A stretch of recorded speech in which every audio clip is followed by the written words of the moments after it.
How did Dave's Not Here come up? Typical Tommy sadisticness.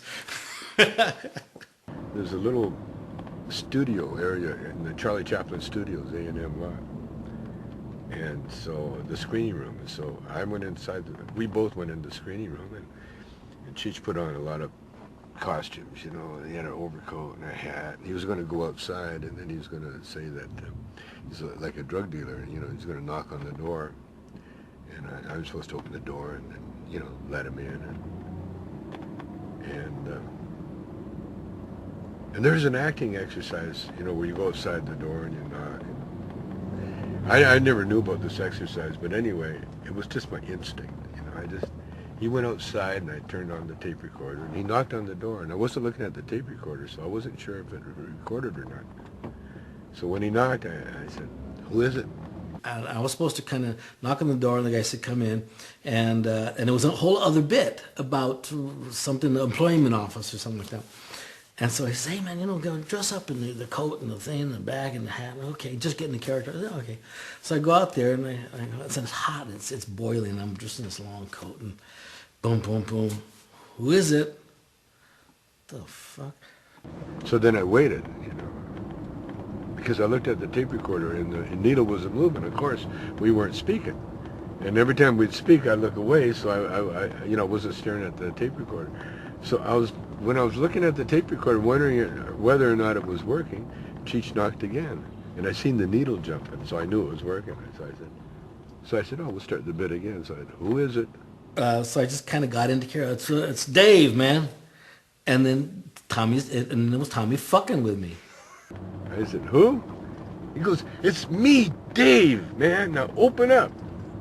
And then I said, "Dave?" And he goes, "Yeah, man, it's Dave." Then I said, "Dave's not here." And there was this beautiful pause, and all of a sudden he started banging, "I'm Dave, man! No, open the fucking door." And then he went nuts. "Yeah, open the fucking, come on, man, it's hot out here. Come on, what are you doing?" He finally opens up the door and he's just laughing his ass off. He's just tears are rolling out of his eyes. This is what you got. He's recording this. You wanted to kill him, huh? I says, "You got to hear this. This is the fucking funniest thing." So we play it back and we both started rolling. It was hilarious. And so I opened the door and he come busted in, man. He was so pissed. He's throwing all the costumes at me on the floor. "What the fuck you doing out there, man? It's hot."